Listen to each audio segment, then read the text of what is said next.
नमस्कार। क्या है भोजन और क्यों आवश्यकता है हमारे शरीर को भोजन की? हमारे शरीर को भोजन की आवश्यकता ठीक वैसे ही है जैसे एक कार को पेट्रोल की। अगर एक कार है उसमें पेट्रोल न डाला जाए तो क्या वो चलेगी? बिल्कुल नहीं चलेगी। ठीक वैसे ही हमारे शरीर को भोजन की आवश्यकता होती है। अगर शरीर को भोजन ना मिले तो वो नहीं चलेगा। लेकिन क्या हो कि अगर एक पेट्रोल की कार में डीजल डाल दिया जाए तो क्या वो चलेगी? बिल्कुल नहीं चलेगी। वैसे ही अगर हमारे शरीर में वेजिटेरियन फूड्स की जगह नॉन वेज डाला जाए तो क्या वो चलेगा? बिल्कुल नहीं चलेगा। क्यों नहीं चलेगा? इसलिए नहीं चलेगा क्योंकि हमारे शरीर को वेजिटेरियन फूड के हिसाब से बनाया गया है। ऐसे में अगर हम उसमें नॉन वेज फूड डालते हैं तो क्या वो चलेगा?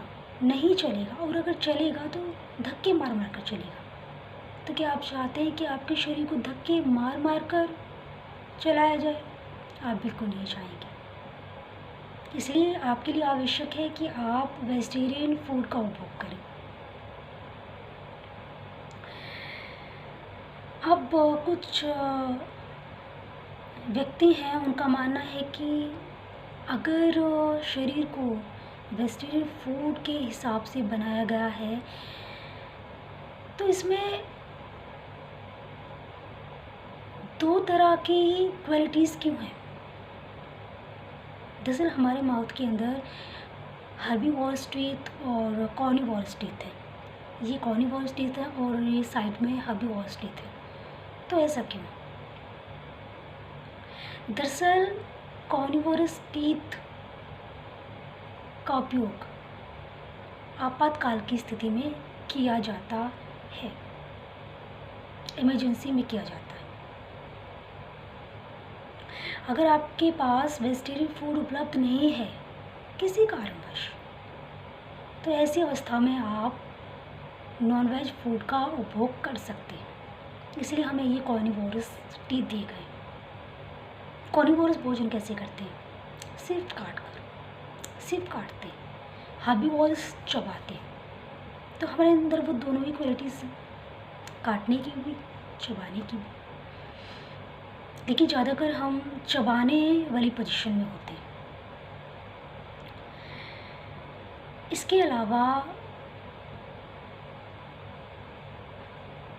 डिफरेंट पीपल्स के लिए डिफरेंट भोजन की आवश्यकता होती है। जैसे फिज़िकल एक्टिव व्यक्ति के लिए अलग तरह का भोजन होता है, डेस्क वर्क वाले के लिए अलग तरह का भोजन होता है, आध्यात्मिक व्यक्ति के लिए अलग तरह का भोजन होता है, होम मेकर के लिए अलग तरह का भोजन होता है, स्टूडेंट के लिए अलग तरह का भोजन होता है। लेकिन क्या हो कि अगर फिज़िकल एक्टिव व्यक्ति डेस्क वर्क वाले व्यक्ति का भोजन लेने लग जाए, होम मेकर आध्यात्मिक व्यक्ति का भोजन लेने लग जाए और स्टूडेंट वो फिज़िकल एक्टिव वाले व्यक्ति का भोजन लेने लग जाए, क्या इससे क्या होगा कि शरीर पर बुरा प्रभाव पड़ेगा। अगर इस तरह से भोजनों में उथल पुथल हो जाए तो शरीर में तरह तरह की बीमारियां क्रिएट होंगी।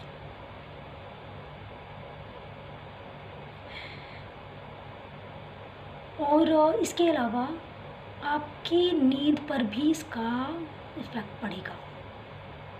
सामान्यतः व्यक्ति के लिए 8 घंटे की नींद बताई गई है। डॉक्टर्स ऐसा कहते हैं कि एक सामान्य मनुष्य को 8 घंटे की नींद लेनी चाहिए, लेकिन आध्यात्मिक व्यक्ति ऐसा नहीं मानते। उनका कहना है कि 3 घंटे से ज़्यादा की नींद आवश्यक नहीं है।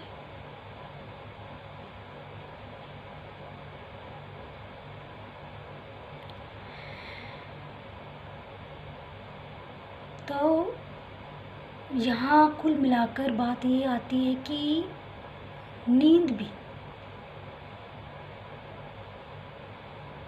भोजन की तरह व्यक्ति विशेष पर डिपेंड करती है।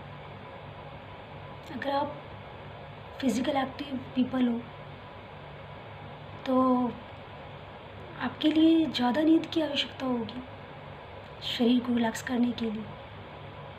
अगर आप आध्यात्मिक व्यक्ति हैं तो आपको ज़्यादा नींद की ज़रूरत नहीं है।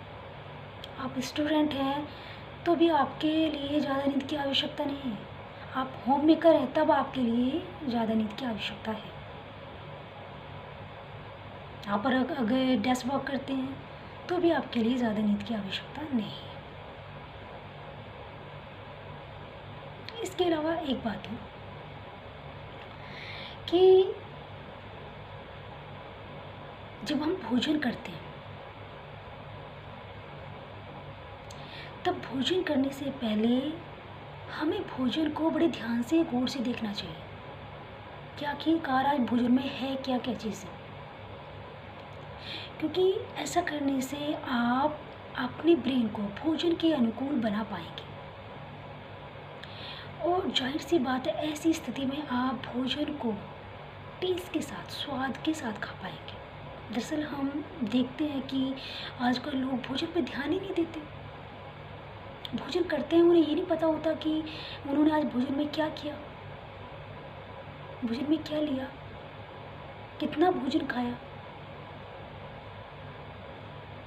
उन्हें ये ध्यान ही नहीं रहता क्योंकि उनका ध्यान अपनी पढ़ाई पर, अपने बिजनेस पर, अपनी जॉब पर, ऐसी चीज़ों पर रहता है। तो भोजन के वक्त भी या तो उनके हाथ में मोबाइल लगा रहता है या फिर लोग आपस में बातचीत कर रहे होते हैं, तब भोजन पर ध्यान नहीं रहता और भोजन लापरवाही के साथ किया जाता है।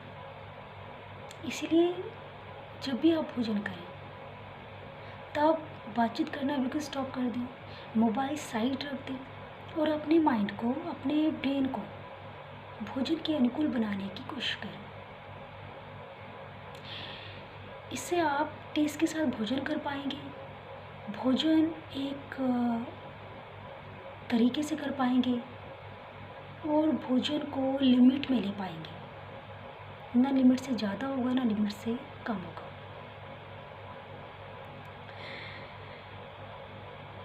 और इसके अलावा जब आप भोजन करते हैं तो उसको काट कर सीधा निगले ना, क्योंकि ऐसा करने से आपको डाइजेशन प्रॉब्लम हो सकती है। जब आप भोजन करते हैं तो उसे पहले चबाइए, क्योंकि आपके माउथ के अंदर एंजाइम्स होते हैं और कहते हैं कि ये एंजाइम्स लगभग 40% खाने को तो मुंह में ही डाइजेस्ट कर देते हैं, बाकी का 60%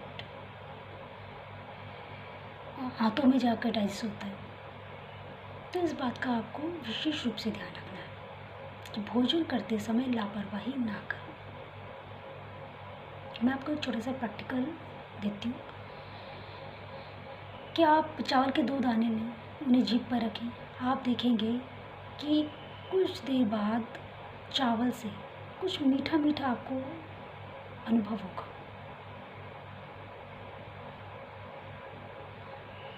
दरअसल ऐसा क्यों होता है?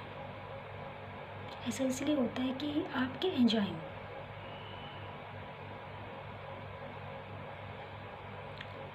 भोजन को शुगर में कन्वर्ट कर देते हैं। इसलिए आपने देखा होगा कि जब किसी व्यक्ति के शरीर के शुगर का स्तर कम हो जाता है तो उसको कहा जाता है कि आप ढंग से खाइए पीजिए। और जब शुगर का स्तर ज़्यादा हो जाता है, जब भी ये कहा जाता है कि ढंग से खाइए पिए, क्योंकि जो भी हम खाते हैं, जो भी हम पीते हैं, उसी से ये डिसाइड होता है कि हमारा शरीर किस तरह से काम करेगा, हमारे शरीर के ऑर्गन्स किस तरह से काम करेंगे। एवरीथिंग हमारे भोजन पर डिपेंड करता है।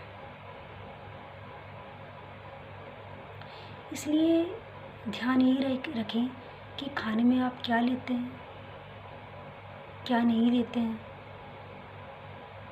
इस बात का हमेशा ध्यान रखें। बस अभी के लिए इतना ही, आगे दीजिए। नमस्कार।